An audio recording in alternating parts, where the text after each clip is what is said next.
Celebration યોજાયું। અમદાવાદમાં નૃત્ય, સંગીત અને સંસ્કૃતિના સૌથી મોટા ઉત્સવમાંથી એક નવરંગી નવરાત્રિ 2025 આ વર્ષે Karnavati club and resort Mulsana ખાતે 22 સપ્ટેમ્બરથી 1 ઓક્ટોબર સુધી ભવ્ય રીતે યોજાશે। આ નવરાત્રિમાં પરંપરા અને વૈભવનો અદ્ભુત સંગમ જોવા મળશે।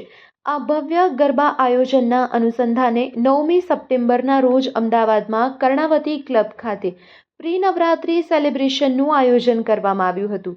આ ગરબા ઉત્સવમાં આત્મીય સંગીત, સાંસ્કૃતિક વાતાવરણ અને આધુનિક સુવિધાઓ સાથે ગુજરાતીઓ માટે એક અનોખો સાંસ્કૃતિક અનુભવ લાવવામાં આવશે।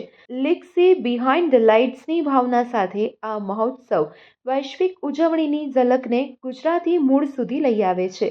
Report by Ashwin Limbachiya, Ahmedabad. Karnavati club અને રિસોર્ટ એ અમારા કર્ણાવતી ક્લબનું એક સપનું હતું, જે અમારા બધા જ બોર્ડ મેમ્બરોએ સાથે મળીને એને સાકાર કર્યું છે। અને સૌ પ્રથમ વખત અહીંયા કર્ણાવતી ક્લબમાં ગરબા રિસોર્ટમાં ગરબા થઈ રહ્યા છે, અમને ખૂબ આનંદ છે। અમારા ટોટલ 15,000 સભ્યો છે કર્ણાવતી ક્લબના અને રિસોર્ટના અલગ સભ્યો છે। આ બધા જ લોકો આ નવરાત્રિમાં આનંદ કરશે, ગરબે રમાશે, એનો અમને ખૂબ બધાને ઉત્સાહ છે અને અનેરો આનંદ છે। એને લઈને ત્યાં આગળ અમે ફાયર બ્રિગેડની ટીમ રાખેલી છે, અમારે પ્રાઇવેટ સિક્યુરિટી રહેશે, અમારા બાઉન્સર રહેશે। દૂરથી કોઈ પણ આવનાર લેડીઝ હોય કે જેન્ટ્સ હોય, કોઈ જગ્યાએ હેરાન ના થાય તેની બધી જ અમે તકેદારી રાખેલ છે।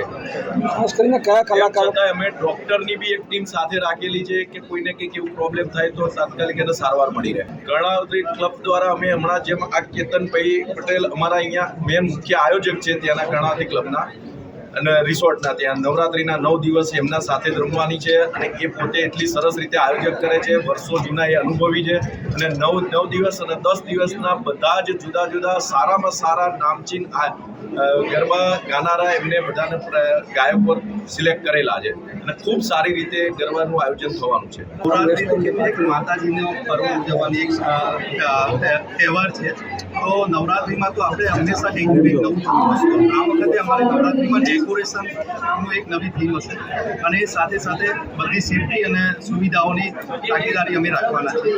એટલે જેમ પહેલાં કેતનભાઈએ કીધેલું એ રીતે જ કે અમે ત્યાં એમ્બ્યુલન્સ સ્ટેન્ડ બાય એમ્બ્યુલન્સ હશે, ફાયર બ્રિગેડની સુવિધા હશે, બાઉન્સર્સ અને સિક્યુરિટી સુવિધા છે, all area is covered by fully CCTV cameras. તો આ બધી ફેસિલિટી સાથે અમે નવરાત્રિનું આયોજન કરવા એ રીતે જ કે એન્ટ્રી બહુ ઇઝી થાય, એટલે એના માટે અમે ડિજિટલ પાસીસ રાખ્યા છે જેનું ડુપ્લિકેશન ના થાય। એટલે જે સૌથી મોટો પ્રોબ્લેમ થાય છે દરેક વેન્યુમાં કે ડુપ્લિકેટ પાસ છપાય છે, તો એના લીધે થઈ અને જે સંખ્યાની જે ગણતરી થતી હોય ખોટી પડતી હોય છે, તો અમે સૌથી પહેલી વસ્તુ એ ડિજિટલ પાસ રાખેલા છે।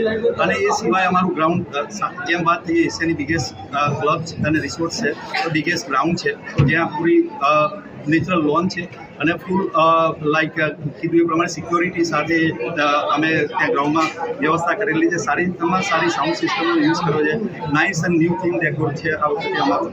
તો એ બધી ફેસિલિટી સાથે અને ગરબા ખેલૈયાઓ માટે બહુ બધી ગિફ્ટ અને વ્યવસ્થાનું આયોજન કરેલું છે। તો ગરબા સુવિધા ખેલૈયાઓના પાસ માટે બુકમાય શોમેટ્સ અને ડિસ્ટ્રિક્ટ ઉપરથી પાસ લઈ શકે છે અને કર્ણાવતી ક્લબ અને રિસોર્ટ્સના મેમ્બર્સ કર્ણાવતી ક્લબ ઉપરથી એમના પાસ કલેક્ટ કરી શકે।